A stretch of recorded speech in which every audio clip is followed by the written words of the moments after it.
परमेश्वर जी, आज जेबीकेएसएस का केंद्र प्रदेश का महासम्मेलन था। कई सारे लोग पहुंचे थे, 24 जिलों से लोग पहुंचे थे, लेकिन बीच में सभा में हम लोग देख रहे थे काफी ज्यादा गलतियां हो रही थी लोगों से। क्या कहेंगे? देखिए, कहीं ना कहीं जो भी गलतियां हुई, उन गलतियों के विषय में हम लोगों ने पहले भी जिक्र किया था, लेकिन कहीं ना कहीं वे गलती करने वाले लोग भी युवा हैं। उनको थोड़ा इस चीज को समझने में थोड़ा समय लगेगा कि आखिर हम लोग किन गलतियों को कर रहे हैं और इन पर सुधार करना कितना आवश्यक है। इन सब चीजों को समझने में थोड़ा समय लगेगा। जेबीकेएसएस का आप बहुत सक्रिय सदस्य रहे हैं, 2 सालों से हम आपको देख रहे हैं, सड़क पर उतरे हैं, आंदोलन किए हैं, लाठी डंडा आप पर चला है, मार भी खाए। तो क्या बात रह गई कि कुछ दिनों से जेबीकेएसएस में आप सक्रिय नहीं रह रहे हैं? नहीं, देखिए, हम शुरू से जितना सक्रिय थे, हमें लगता है कि उससे काफी ज्यादा अभी हम सक्रिय हैं। क्योंकि देखिए, कभी कभी ऐसा होता है कि हम लोगों के पास अपनी सक्रियता को माने लोगों के बीच प्रदर्शित करने के लिए हम लोगों के पास समय नहीं मिल पाता है। उस चीज को हम लोग सोशल मीडिया के बीच रख नहीं पाते हैं और बहुत सारे जगहों में जेबीकेएसएस में बिखराव दिख रहा है। जेबीकेएसएस में संगठन में टूटता हुआ दिख रहा है क्या? हर क्षेत्र में हम लोग जहाँ जा रहे हैं देखने मिल रहा है हम लोग। देखिए, जो लोग स्वार्थ भावना के साथ में जुड़े थे, वे लोग को तो कहीं न कहीं उस टाइप से रोका नहीं जा सकता है। अगर उनको लगता है कि उनका स्वार्थ पूरा नहीं हो रहा है, तो जाहिर सी बात है वो अपना नाराजगी दिखाएंगे ही दिखाएंगे। वही चीज हो। अभी आपने अध्यक्ष से एक सवाल किया था कि माँ बेटा गरीब है और फिर भी हम लोग जेबीकेएसएस के लिए लगे हुए हैं। अभी तुरंत आप लोग जब जैसे ही सभा शुरू होने वाला था, 500 रुपया करके हर व्यक्ति से लिया जा रहा था। क्या वो इशारा साफ साफ वो पैसे पर जा रहा था? नहीं, देखिए, पैसों पर देखिए, हमने स्पष्ट शब्दों में कहा था कि आखिर कब तक मतलब हम लोगों को इस तरह से पैसों की बात भी किए थे और समय की बात किए थे कि कब तक आखिर हम लोग इस तरह से ये करते रहे। तो हमारे सवालों का एकदम तर्क के साथ में जवाब भी आया कि इस सवाल का जवाब ये रहा कि जब तक चुनाव बीत नहीं जाता है, मतलब जब तक हम लोग उस दौर से नहीं फेस कर रहेंगे जिस दौर से हम लोग इस चीज का परिवर्तन कर सके, तब तक इस तरह का संगठन में अनुशासन नहीं दिखाई देता। काफी ज्यादा अनुशासन नहीं। संगठन में युवाओं का समूह है, तो कहीं न कहीं थोड़ा बहुत अगर आप थोड़ा सा आक्रोशित होते हैं तो अगला उससे भी ज्यादा आक्रोशित होता है। तो ये इन सब चीजों में सुधार में थोड़ा समय लगेगा। कई सारे लोग कर रहे थे कि रामगढ़ से आपको चुनाव लड़ना चाहिए, रामगढ़ से आप चुनाव लड़ेंगे तो कहीं न कहीं जेबीकेएसएस उस सीट को जीत सकती है। चुनाव लड़ेंगे रामगढ़ से? देखिए, अगर पार्टी भरोसा जताती है या फिर जिम्मेवारी देती है कि आप उस क्षेत्र से प्रतिनिधित्व कीजिए, तो मैं खुशी खुशी स्वीकार करूंगा। हर क्षेत्र में बिखराव दिख रहा है, हर विधानसभा क्षेत्र में हम लोग देखेंगे। नहीं, देखिए, बिखराव इस वजह से होता है कि बहुत सारे ऐसे हैं जो लोग अपने खून पसीने से, अपने एक एक रुपये से सहयोग करके और इस संगठन को बढ़ाने का काम किए, इस संगठन को इतना मजबूत किए हैं। और उन लोगों के भावनाओं के साथ अगर लगता है, जब उन्हें इस चीज का आभास होता है कि हमारे भावनाओं के साथ थोड़ा बहुत खेला जा रहा है। अच्छा, वो कौन लोग हैं जो आपके भावनाओं के साथ खेलते हैं? नहीं, कभी कभी मिसअंडरस्टैंडिंग हो जाता है। कोई तो होंगे वो प्रतिनिधि। देखिए, कहीं न कहीं संगठन में बहुत सारे ऐसे भी लोग हैं जिनको जिम्मेवारी दिया गया, जिनको पद दिया गया, जो डिजर्व भी नहीं करते थे। तो कहीं न कहीं वैसे लोगों के वजह से इस तरह का बिखराव देखने को मिल रहा है और कुछ नहीं।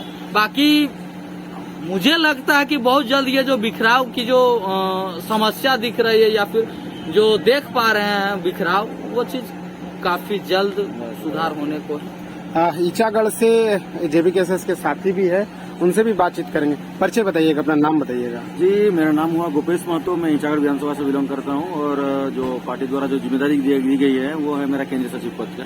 क्या स्थिति है जेबीकेएसएस का राज्य में? स्थिति क्या देख पा रहे हैं? 8-8.5 लाख आप लोग वोट लाते हैं लोकसभा चुनाव। निश्चय ही बहुत ही बड़ी उपलब्धि है हमारे लिए। एक छोटी सी पार्टी बनकर उभरी थी, आज पूरे राज्य और पूरे भारतवर्ष में इसका नाम रोशन कर रही है कि जो कल्पना हम लोगों ने नहीं किया था। आज झारखंडी भाषा खतियान संघर्ष समिति, एक छोटी सी पार्टी जो भाषा आंदोलन को लेकर उभरी थी, आज वो कहीं न कहीं भाषा और खतियान को देखते हुए, दोनों को नजर लेके चलते हुए, आज उसके माध्यम से उसको माध्यम बनाते हुए, राज्य हित में बात करते हुए, भाषा खतियान से लेके नियोजन को लेकर लगातार संघर्ष करती रही पार्टी आज कहीं न कहीं अपने संघर्ष के बदौलत यहाँ इस स्थान पर पहुंची है। और इसका खामियाजा देख सकते हैं, जो नतीजा आया है हमारे सामने 8.5 लाख का वोट, ये कहीं न कहीं राज बदलाव की ओर है। अच्छा, ईचागढ़ जो क्षेत्र है वो विस्थापित क्षेत्र है। हाँ। हमेशा वो मामला चुनाव में उठता रहता है। क्या देख पा रहे हैं इस चुनाव में फिर से वही मुद्दा उठेगा, लोग बदलाव की ओर जा रहे हैं? देखिए, निश्चय ही आपको सबसे पहली बात मैं बता देना चाहता हूँ, आज 2024 मतलब इधर का 24 साल और उधर 1990 से मतलब 10 साल, आज से 34 साल से लगभग 34 साल 35 साल से हमारे ईचागढ़ क्षेत्र में अलग अलग विधानसभा से लोग आकर, प्रत्याशी आकर अपने आप को मतलब भागीदारी कर सुनिश्चित करते हैं और वहां से जीतकर लोगों को ठगने का काम करते हैं कि विस्थापितों की समस्याओं का समाधान होगा।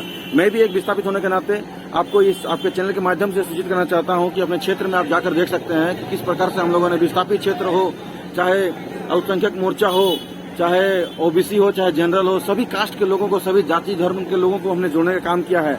और इसके माध्यम से आज जेबीकेएसएस 38,600 समथिंग वोट लाने के लिए काबिल रही है। जी, ये जो तस्वीर आप देख रहे हैं, इनका फेसबुक आईडी हमको नाम मालूम है, विष्णु विद्रोही, रियल नाम नहीं मालूम है। कैसे देख रहे हैं राज्य में जेबीकेएसएस का स्थिति, कैसे देख पा रहे हैं? 8-8.5 लाख वोट लाते हैं आप लोग। ये राज्य बदलाव की ओर जा रहा है और आज की सभा और आज की महासम्मेलन को देख के आप समझ सकते हैं कि राज्य बदलाव की ओर बढ़ रहा है और लोग टाइगर जयराम महतो को भरोसा कर रही है। हाँ, जैसे मीडिया में आता, फिर कहीं लोग आवाज उठाते हैं कि कहीं भूल चूक। देखिए, युवा है, युवा शक्ति है और राजनीति के अनुभव हमें एकदम बिल्कुल नहीं है। उस राजनीति को हम लोग सीख रहे हैं और राजनीति को सीखते सीखते हमको लगता है कि हम लोग उस ठोकर का खा चुके हैं, कि कहते हैं ना कि ठोकर खा के इंसान सीखता है, तो हम लोग ठोकर खाए हैं और इससे हम बहुत अच्छा सीख मिला है। उस गलती को ना दोहराते हुए आज हम लोग वही बैठक किए और बैठक में वही चीज हुआ कि हम लोग कहाँ गलती किए हैं। जो भी आप देख रहे हैं, जो मतभेद हो रहा था संगठन में, या फिर जो भी सब कोई खुद को नेता बनाने का प्रयास करते हैं, वो सब चीज को गलती दोबारा ना दोहराएं। इसलिए हम लोग अलग अलग विंग में काम कर रहे हैं, जैसे युवा मोर्चा है, चाहे महिला मोर्चा हो, अल्पसंख्यक ST मोर्चा हो, तो हम लोग अलग अलग विंग में, अलग अलग ये में लोगों को, अभी इसके बाद हम लोग किसान मोर्चा भी ये करने वाले हैं। तो अलग अलग विंग में हम लोग लोगों को जोड़ने के लिए और हर कम्युनिटी और हर तरह के लोगों को लेकर आगे चलना चाहते हैं। यदि युवा मोर्चा, तो युवा मोर्चा भी इसमें अपना भागीदारी पेश करेगी, अल्पसंख्यक मोर्चा वो अपनी दावेदारी पेश करेगी, महिला मोर्चा वो भी अपना दावेदारी पेश करेगी। तो इस प्रकार मतलब झारखंड एक नवनिर्माण की ओर बढ़ रही है। और हाँ, भूल चूक होती है, उसको हम लोग ना दोहराते हैं। विष्णु जी, कोई अगर फेसबुक में जयराम की आलोचना करते हैं तो आप तुरंत उसमें कमेंट लगने लग जाते हैं, उस लोगों को रिप्लाई देते हैं। आज जयराम जी ने खुद स्वीकारा कि हमसे गलती हुआ है, उस चीज में हम सुधार करेंगे। कहें कि अगर कुछ भी चीज अगर मेरे पदाधिकारी अगर गलती करते तो हम सुधार करेंगे, मंच पे भरी महफिल पे कहें ये चीज। देखिए, हम इसलिए हमेशा रिप्लाई करते हैं, कहते हैं ना कि उनके विचारों से इस प्रकार प्रभावित है कि उनको यदि कोई पर्सनल जीवन में, उनका व्यक्तिगत जीवन में कोई टोकता है तो हम इसको रिप्लाई करता है। क्योंकि एक किसी को हम किसी का विचार में चलते हैं ना, उनको एक हम ये मानते हैं, भगवान स्वरूप मानते हैं कि भाई इसका विचार में झारखंड की नवनिर्माण हो सकती है। क्योंकि एक जमाने में हमारे निर्मल महतो, सिद्धू कानू, बिरसा मुंडा वो भगवान रह चुके हैं। बस उसी का दूसरा रूप यदि हम देख रहे हैं तो ये में देख रहे हैं, मतलब इस जनरेशन में देख रहे हैं। तो इस जनरेशन में यदि कोई टोकता है, हाँ, यदि आपसे आपके पास कुछ बेहतर मतलब इसके ये में है तो आप आइए, आप लड़ाई लड़िए। झारखंड के जो बाहरी लोग यहाँ आप ये कर रहे हैं, उन लोग के खिलाफ लड़िए और एक नया दिशा दशा दीजिए। लेकिन जो कर रहे हैं उसको भी आप नीचे दिखाने का काम कर रहे हैं, तो हमको कहीं ना कहीं गलत लगता है, इसलिए उसका मुखरता से जवाब देते हैं। और जहाँ गलत हो सकता है, जैसे आप देखते होंगे, हम चाहे अपना पार्टी के लोग या दूसरे पार्टी को कहीं भी हो, हम घरवाला के साथ भी ये चीज जहाँ गलत होता है दादा, हम वहाँ झुकते नहीं। अच्छा, अंतिम सवाल है, ईचागढ़ में कुछ बदलाव दिखेगा इस बार चुनाव जो ईचागढ़ बदलाव की ओर जा रही है? क्योंकि जैसे दादा बोले ना कि 90 से लेकर 24 चल रहा है, अभी तक स्थानीय नहीं है और स्थानीय का आवाज उठा है। और लोकसभा चुनाव में हम लोग एक बहुत अच्छा मैसेज दे चुके हैं कि 40,000 वोट कम नहीं है, 40,000 वोट वहाँ से हम लोग लाए हैं। और एक अच्छा, और इस बार वहाँ का समीकरण है, जो 50,000 से 55,000 के बीच वोट लाएगा वो यहाँ विधायक बनेगा और यहाँ सदन पहुंचेगा। इसलिए हम लोग का सीधा मैसेज है, ईचागढ़ बदलाव की ओर बढ़ रहा है।